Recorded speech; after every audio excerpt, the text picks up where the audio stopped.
Believe it or not, that was President Obama speaking only 9 months ago about his inability to unilaterally suspend the deportation of illegals here in America. But now, in an election year miracle, there are seemingly no limits to the powers that he has, as he's now ordered Homeland Security to no longer defend the law of the land simply so he can win over the support of Hispanic Americans. Joining me now with reaction to this unprecedented power grab is the former Alaska Governor, Sarah Palin. Governor, I could play cut after cut of him saying that he can't do this, but he did it last Friday. What are your thoughts on this?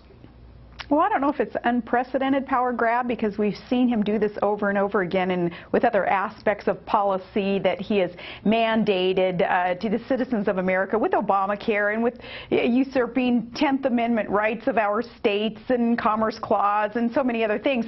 This is par for the course for President Obama, is not respecting the balance of power in our federal government, not understanding at all the constitutionality of the three branches of government, and he just deciding via fiat, via his own powerful volition, that he will tell the American people what he deems is best, despite the fact that it violates all those things aforementioned. I'm a little bit surprised, considering we have co-equal branches of government, his own recognition that Congress passes the law, President signs it into law, that he doesn't have the power. He says he wished he had the power to unilaterally just decide these laws are null and void, that he does it anyway, and just totally ignoring checks and balances, that there's not more outrage about this. Are you surprised about that? There should be more outrage. You know what we need to do? If he truly was this constitutional scholar and professor, though now we find out he wasn't really a professor, he was a guest lecturer at a school or two, we need to go speak to some of the students whom he lectured and taught and ask them if they understand that he didn't know what he was talking about when he told them, if he evidently did, that the executive branch would be able to usurp and ignore the other branches of government and the powers vested in them. The students got ripped off in their courses if President Obama taught them what he is doing to the rest of America today. You know, Governor, we have this issue, a really fundamental issue about the balance of power and co-equal branches of government. Big issue. We have a big issue where our government is providing guns to cartels, and American law enforcement are being killed with those guns. We have literally high-level national security leaks coming right out of the White House. And I read the media, and it focuses on you, and you gave a very important speech, and I watched a good portion of it. And people say, well, Governor Palin didn't mention Mitt Romney not one time in that speech. What do you think of that reaction? Because I figured with all that's going on, don't we have more important things for the media to cover than whether or not you mentioned Governor Romney in a speech? And you told me there's a reason for that. There was a reason I did not mention Governor Romney in my speech at the Americans for Prosperity Foundation event and right online over the weekend, and that's because I would have violated the ground rules for Americans for Prosperity Foundation. You couldn't violate their, I don't know if it's a 501c3, whatever the classification is of their organization. No one mentioned Governor Romney in their speeches nor endorsed anybody, because that wasn't what the conference was about. In my role, as a matter of fact, in the conference was to point out the hypocrisy, the double standards, and the weakness of the old media, and how the new citizen journalist media can rise up and take the place of what the old media used to represent, and that is telling the truth and the facts to voters. All right, but just for the record, you are fully and completely on board, and you are supporting Governor Romney in his effort to unseat President Barack Obama.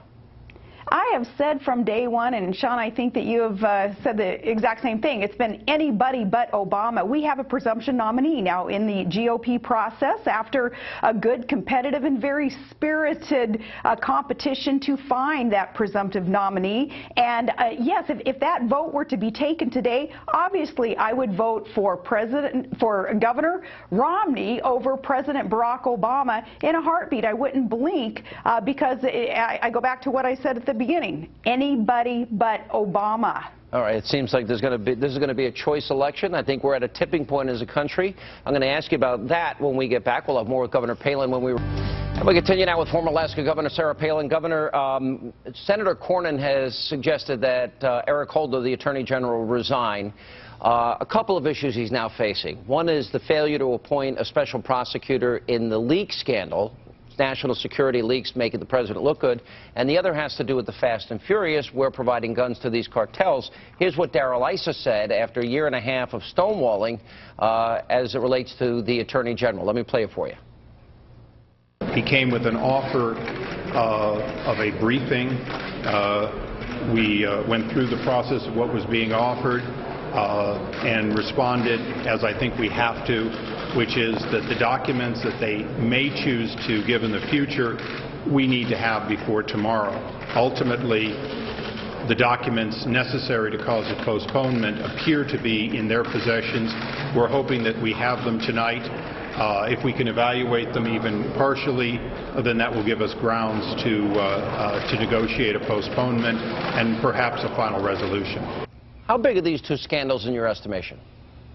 It's disgraceful what our Attorney General's efforts have been to, again, usurp the power, the authority of another branch of government. Absolutely disgraceful. Can you imagine if it were President Bush and his Attorney General who chose to stonewall and not provide for the people's representatives on this committee, a congressional committee, the information that they are due? And here it's been a year and a half of this stonewalling and ignoring and kind of an in-your-face jab, that proverbial jab against the people that our Attorney General has continued to engage in. Disgraceful.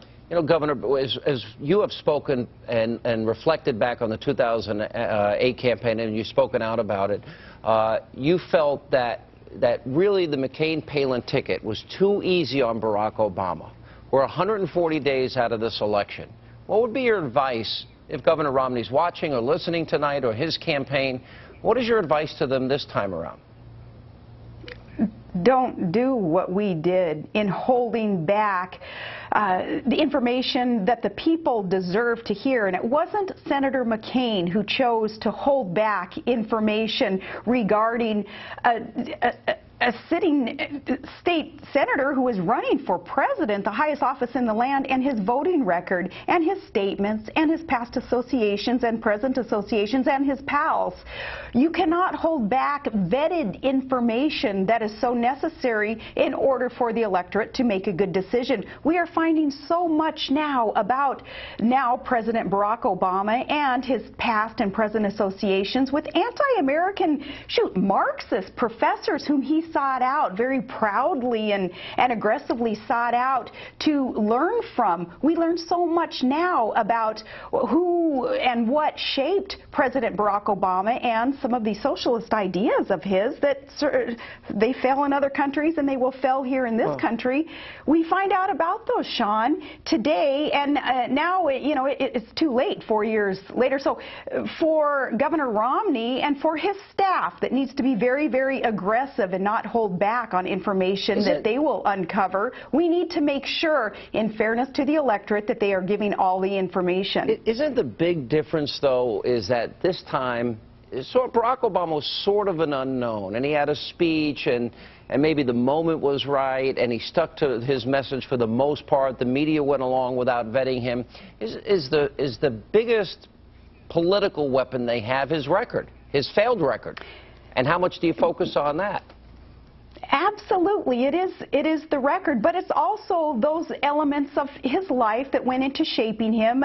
Obviously, much of that has to do with his education and that seeking out of Marxist professors whom he wanted to surround himself with, and the teachings that they provided him. But his failed record as our president now, that certainly needs to be the ammunition, if you will. I'm not inciting violence, but the ammunition, if you will, against our sitting president when we go to consider who the next president should be. And yes, it is the lapdogs in the media who were so personally and emotionally invested in, at the time, candidate Obama, that they couldn't then allow truth to be revealed about who he was, what he represented, what his past record was.